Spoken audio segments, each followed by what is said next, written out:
Hello everyone, this is Pradeep Kumar and I am your teacher. Today I will teach the rest part of the chapter 1 in the school. देखिए student, कुछ चीज़ें discuss कर लेते हैं। Conversation में ये जो चैप्टर है, फर्स्ट चैप्टर है, इसमें कुछ एक्सरसाइज पोर्शन है, कुछ प्रैक्टिस के लिए पोर्शन है। एक्सरसाइज पोर्शन जो है आपको एक you can make one copy, उस कॉपी में आप व्हाट्सएप ग्रुप से वहाँ से कंटेंट को उठा के उस कॉपी कर सकते हो और प्रिपेयर कर सकते हो। इसके अलावा जो भी वर्बली या जो भी आपको मैं यहाँ पे वीडियो लेक्चर के माध्यम से through the video lecture I am telling you these thing you have to get take in the practice. आपको उनकी प्रैक्टिस करनी है लगातार बार बार, ठीक है। तो अभी क्या है, स्पीकिंग स्किल्स डेवलप करते हैं। यहाँ पे हम बात कर रहे हैं read the intact out of the conversation between two friend. अब हमें दो फ्रेंड्स के बीच में क्या कन्वर्सेशन हो रहा है उसको रखना है।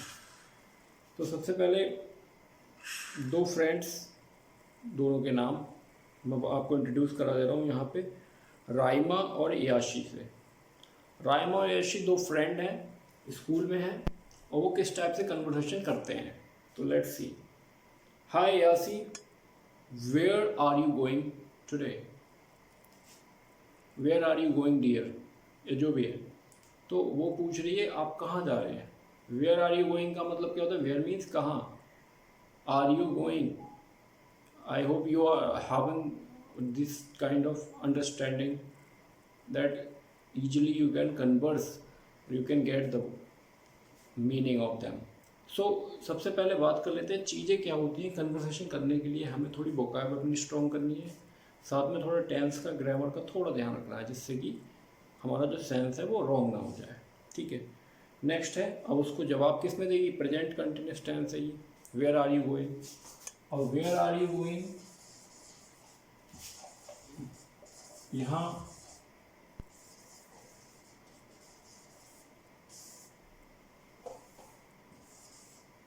आर एंड गोइंग, ये हमें टेंस का पता लगा रहा है। टेंस का भी ध्यान रखना है। टेंस कॉन्टिन्यूस है तो कॉन्टिन्यूस में जवाब देंगे। यहाँ पे कॉन्टिन्यूस टेंस है तो अगला जवाब जो याशी का आएगा वो जवाब भी कॉन्टिन्यूस में आएगा। I am going to canteen, I am going to library, जहाँ कहीं भी वो जा रही है वो जवाब देगी। तो let's see. I am going to a private library. I am going to a private library यानी कि वो लाइब्रेरी जा रही है। नेक्स्ट है, do library have their kinds two. यहाँ पे राइमा का नेक्स्ट डायलॉग है, do libraries have their kinds two, क्या उस तरह की लाइब्रेरी हैं? यस, वो पूछ रही। तो जवाब देते yes library are two kinds. लाइब्रेरीज के भी काइंड होते हैं। यहाँ पे राइमा ने याशी से कहा, क्योंकि याशी से उसने पूछा तो याशी ने जवाब दिया वो प्राइवेट लाइब्रेरी जा रही है। अब वहाँ पे राइमा पूछ रही है कि लाइब्रेरी में भी काइंड होते हैं क्या? क्वेश्चन होगा do library have their kinds two, क्या लाइब्रेरी के भी तरीके काइंड होते हैं? अलग अलग तरह की लाइब्रेरी होती है। यस, तो उसने कहा yes there are two types of libraries, private library and second one is public library. What is public library? Public library क्या है? तो वहाँ पे वो उसको जवाब देती है, समझाती है। Some people are very fond of reading books. Some people, not most of the people. So some people are very fond of reading the books, so they collect the books to safely their thirst of for knowledge. जो उनकी प्यास है knowledge पाने के लिए, जो उनके अंदर एक तरह का एक्साइटमेंट होता है, उसको उस प्यास को बुझाने के लिए उन्हें बहुत सारी बुक्स को कलेक्ट करते हैं। और क्या है, they go to public libraries for each for open all day today. Today जो चीज़ें हो रही हैं कि क्या हो रहा है, पब्लिक लाइब्रेरी में जाके वो अपने लिए जो भी बुक्स हैं वहाँ पढ़ लेते हैं और वहाँ से इशू करा सकते हैं अगर किसी को नहीं अवेलेबल है। Anybody can go and read the books there, issue भी करा सकते हैं, बट वहाँ पे जाके आप कोई भी आके वहाँ पे पढ़ सकता है, ये पब्लिक लाइब्रेरी होगी। Second is the private library. Then people are like lawyers, doctors और प्रोफेशनल्स जो भी हैं, people like doctor, lawyer, author etcetera have to consult many book. जो भी जितने भी प्रोफेशनल्स हैं उन्हें बहुत सारी बुक्स से कंसल्ट करना पड़ता है, यानी उन्हें बहुत सारी अच्छी अच्छी महंगी महंगी कॉस्टली बुक्स को पढ़ना पड़ता है। So with their respective profession so they maintain a library of their own. तो वो खुद की एक लाइब्रेरी बना लेते हैं। Then these are the private library. What are the benefit of libraries? यहाँ पे Raima asking to Yashi what are the benefits of it?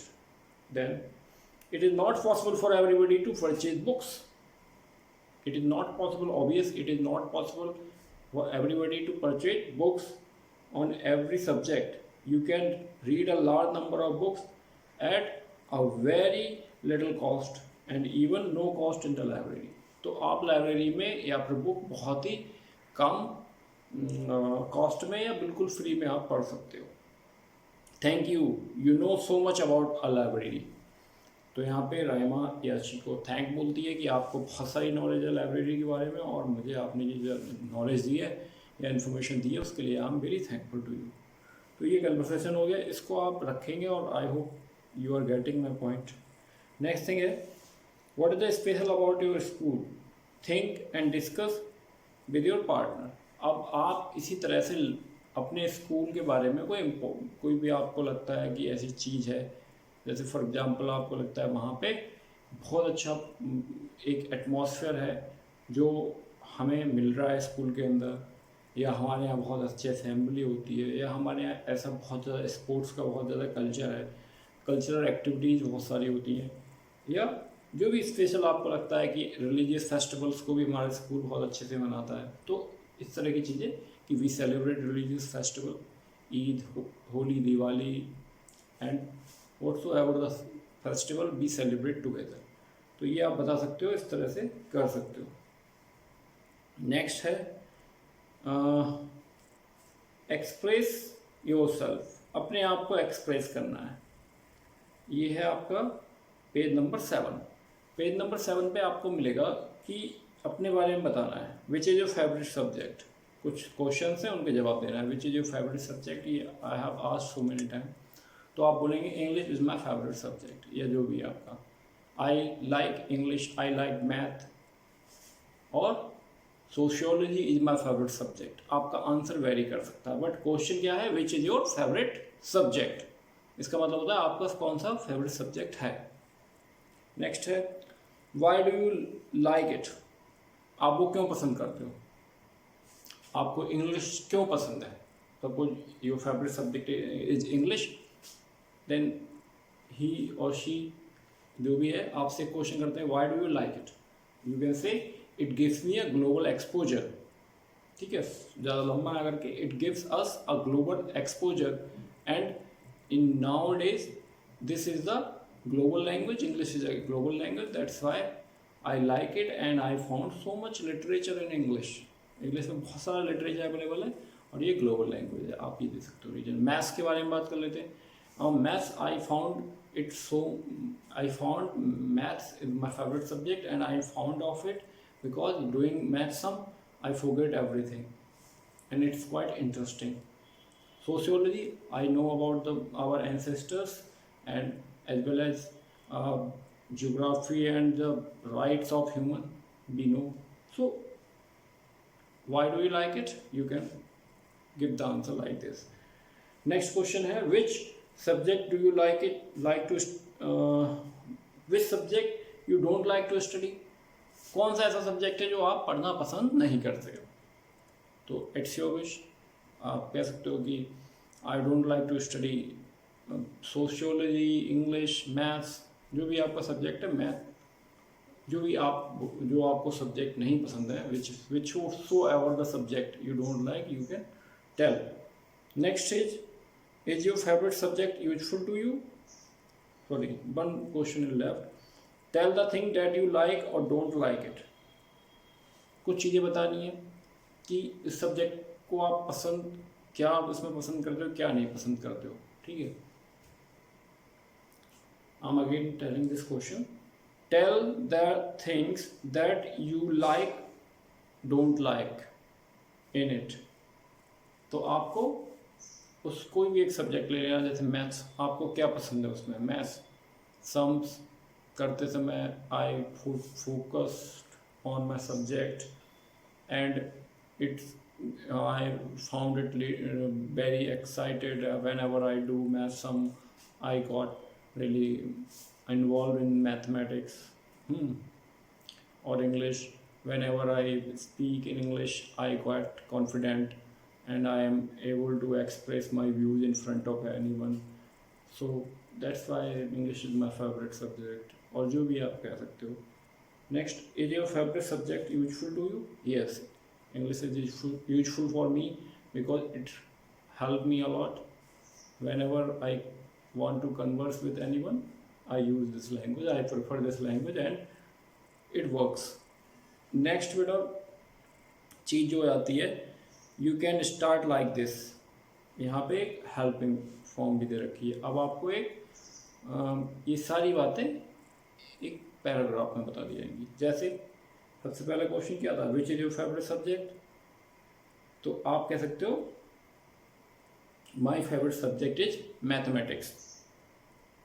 फिर नेक्स्ट हो जाएगा, it is very useful as it help me to get more acquire more knowledge, ठीक है। तो this is your activity और this is your, आप अपने बारे में बताएंगे इस तरह से। नेक्स्ट थिंग है, this is a class activity.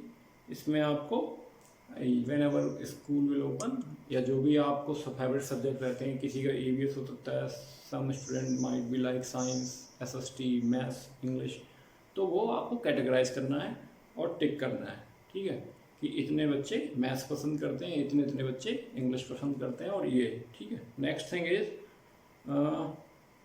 Read repeat these word, note their spelling.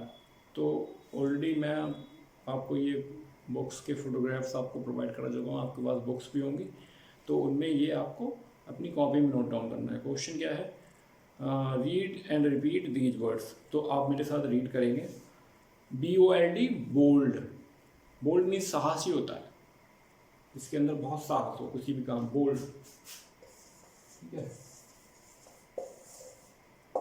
तो बोल्ड वर्ड जो हो गया वो स्पेलिंग आपको नोट करनी है। अगला वर्ड है होल्ड, होल्ड मीन्स पकड़ना, सोल्ड, सोल्ड बिक गया, fold, fold you know very well, and dome. So कुछ वर्ड्स हैं, bone, sown, note, phone, pool, groove, told, zone, tom, comb, COMB, comb, comb means कंगा। टॉम, टॉम जो होता है कह सकते हो जो मस्जिदों पे या गुंबद टाइप का होता है उसको टॉम। नेक्स्ट इज, ये ओ साउंड वाले वर्ड हो गए। नेक्स्ट है एओ, एओ जैसे flow, load, grown, foam, coach, coach, देखिए कोच बेटा कैसे, कोच, कोच वर्ड क्या बता रहा है हमें, ओ ए की आवाज आ रही है, आ, कोच, एक साउंड आ रहा है कोच। सारे के सारे वर्ड इसी तरह से, फ्लोट, ग्रोन, फोम, ठीक है, फ्लोट, मोन। नेक्स्ट OW, OW वाले वर्ड्स देख लेते हैं, क्रो, फ्लो, OW लास्ट में आ रहा है, flow, grow, barrow, blow, fellow, arrow. Underline the letter that are straight at each word. अब आपको स्ट्रेट, जैसे एक वर्ड है today, I hope you can see, और I will write it here, today. अब यहाँ पे टुडे, जहाँ पे स्ट्रेस आ रहा है तो वो क्या होगा, ए पे स्ट्रेस आ रहा है, बॉबल है, बॉबल पे स्ट्रेस ज़्यादातर मोस्ट ऑफ द टाइम आपको बोलते समय लगाना है। टुडे